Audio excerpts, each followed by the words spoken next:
And in terms of the task force and working with the president-elect and vice president-elect, right now we really don't have the detailed agenda that's being crafted as we speak. So I would just say that there really is an effort being made to, first of all, be prepared to hit the ground running on January 20th. And number two, in the meantime, even though not in control of the government as such, what can we pull together and share with the states and cities out there that have often been left to their own devices in terms of trying to respond to this pandemic, so that in fact that kind of information and support can be there. So you'll be hearing much more, I think, in the very, very near term in terms of what the transition team is working on. On that transition process, Doctor, we've heard a lot about some of the challenges other departments and agencies are facing right now because the Trump administration isn't necessarily on board with the transition as they look to these legal fights in individual states. From your standpoint, as you try to craft a more comprehensive COVID policy to take effect in January, how big of a hurdle does that create for you? Well, I wouldn't say it's a hurdle yet. I can't comment on that as just as a member of the task force. I know that the leadership of the task force, as well as the staff and the transition team, are working on that issue. As you know, from listening to people like Tony Fauci and others, we've had, a fair amount of information exchange that already has occurred over the recent months, and that's continuing. There's a fair amount of transparency in that piece. It's just a matter of what the actual points are that will be made a priority. So I think at this point that will work out.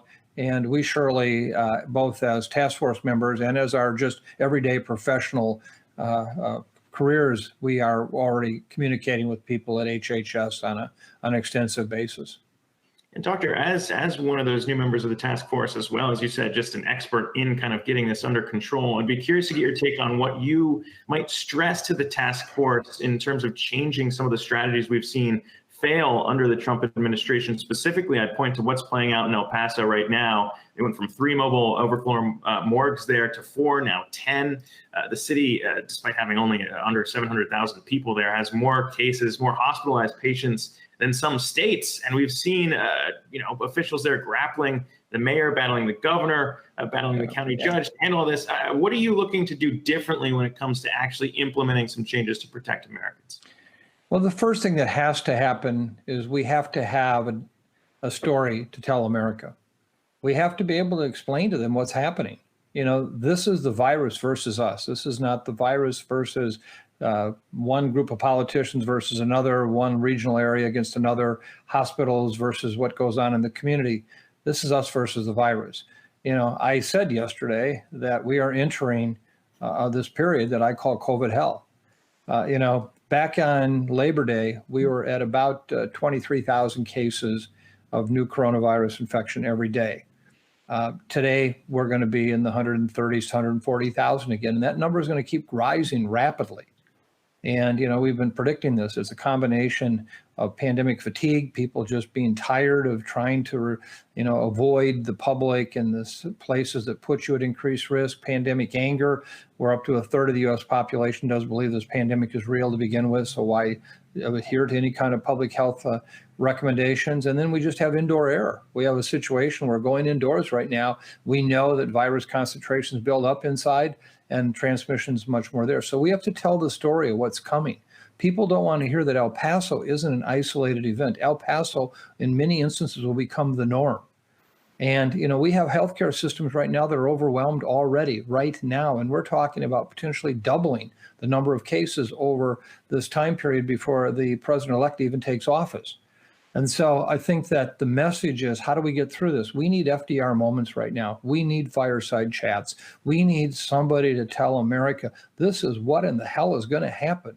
And this is what we got to do about it in a way that they believe it, they understand it, they feel it, and they see that somebody's trying to lead them. And that can be anybody, but I believe that the transition team surely is placing the president-elect in particular to help guide us. And his message has been very clear. So just understand, everyone on this screen will know a COVID-related event, either in yourself or your family or your colleagues in the days ahead. If you haven't had it happen already, it's going to happen. There won't be any blue or red states anymore. There won't be blue or red counties. It'll be COVID colored. Doctor, to that point, we've seen a number of states over the last few days move more aggressively in placing restrictions, implementing restrictions. We had Utah with that mask mandate earlier this week. Now we've got these reports suggesting that in New Jersey, schools could close down from the end of this month into January. How effective can these policies be state by state in the absence of a federal mandate?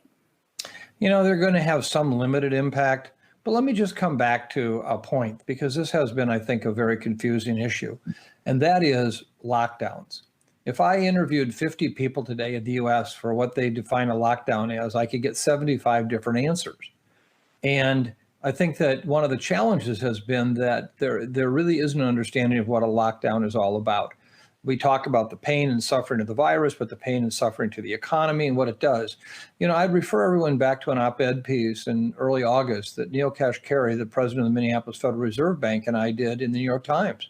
Number one, we predicted where we'd be right now. We said this would happen if we did nothing different. Number two is that when you look at the personal savings rate in this country, it's now gone from about 8% to over 22%.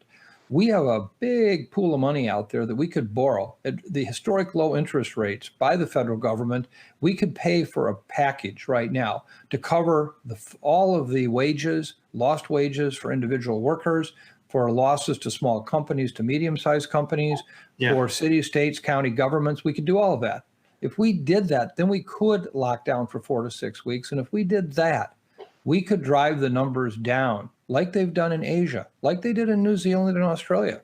And then we could really watch ourselves cruising into the vaccine availability in the first and second quarter of next year and bringing back the economy long before that. Well, Doctor, I really wanted to quickly ask you before we let you go about the vaccine push here too, because that's going to be key for your task force. And when we look at that, there are increasingly worries that Americans just might not want to get the vaccine. When you think about polling at 50% of Americans roughly saying that they wouldn't want to get it. Talk to me about the incentives that the task force is going to have to work with to maybe push Americans to get it out there, since we know it's important to getting this pandemic under control. What do you see playing out? Yeah, that's absolutely critical. You know, particularly when you look at the fact that this virus infection has disproportionately impacted the Black, Indigenous, and communities of colors out there. It has. We have to understand that they also have reasons not to trust things like vaccines. So while we all want all Americans to be vaccinated eventually, you know, we're going to have a hard time getting some groups who may be at the highest risk. And so we have an urgent need to begin educating the public about these vaccines, what they can do, what they can't do, about their safety. Again, telling a story. We need to tell a story. And, you know, we can't go from day to day, from crisis to crisis. How are we going to get to the point of protecting our country and the world? It's going to be getting to vaccines that are safe and effective, and it's going to take a while to get there. So what do we do in the meantime? And that's, I think, what is the immediate issue right now. And what I see, I think all of us need to work towards is, how do we help Americans? How do we help the world get to a time when we will have adequate supplies of the vaccine and not have to have, you know, thousands and thousands of deaths before that happens?